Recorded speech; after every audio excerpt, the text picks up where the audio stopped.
नमस्कार, आवाज इंडिया में आप सभी का स्वागत है। मैं हूं सीमा। न्यायपालिका के इतिहास में एक नया अध्याय जुड़ने जा रहा है। 14 मई 2025 को भूषण रामकृष्ण गवई भारत के 52वें मुख्य न्यायाधीश के रूप में शपथ लेंगे। ये केवल एक नियुक्ति नहीं बल्कि सामाजिक न्याय और समावेशिता की दिशा में एक महत्वपूर्ण कदम है। 24 नवंबर 1960 को महाराष्ट्र के अमरावती में जन्मे गवई जी ने नागपुर विश्वविद्यालय से बीए और एलएलबी की डिग्री प्राप्त की।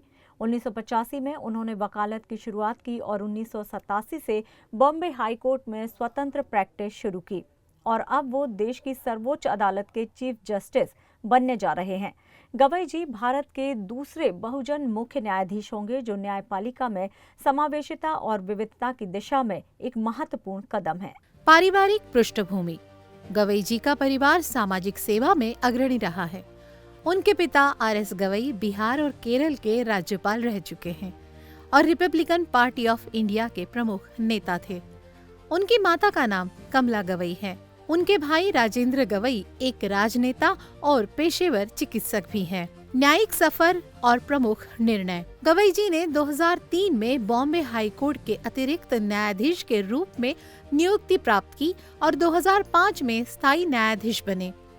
2019 में वो सुप्रीम कोर्ट के न्यायाधीश नियुक्त हुए। उन्होंने कई महत्वपूर्ण मामलों में निर्णय दिए हैं। नोटबंदी। केंद्र सरकार की 2016 की नोटबंदी योजना को वैध ठहराया। Electoral bonds.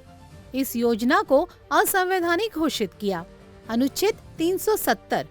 जम्मू कश्मीर को विशेष दर्जा देने वाले अनुच्छेद 370 को हटाने के फैसले का समर्थन किया। बुलडोजर विध्वंस।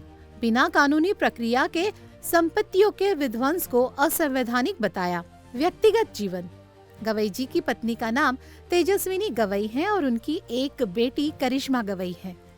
उनका परिवार सामाजिक सेवा और न्याय के मूल्यों में विश्वास रखता है। गवई जी ने अपने करियर में 300 से अधिक निर्णय दिए हैं और 700 से अधिक पीठों का हिस्सा भी रहे हैं। उन्होंने संवैधानिक और प्रशासनिक कानून, नागरिक और आपराधिक कानून, वाणिज्यिक विवादों, पर्यावरण कानून आदि में महत्वपूर्ण योगदान दिया है। भूषण रामकृष्ण गवई की नियुक्ति न केवल न्यायपालिका के लिए बल्कि पूरे देश के लिए गर्व का विषय है।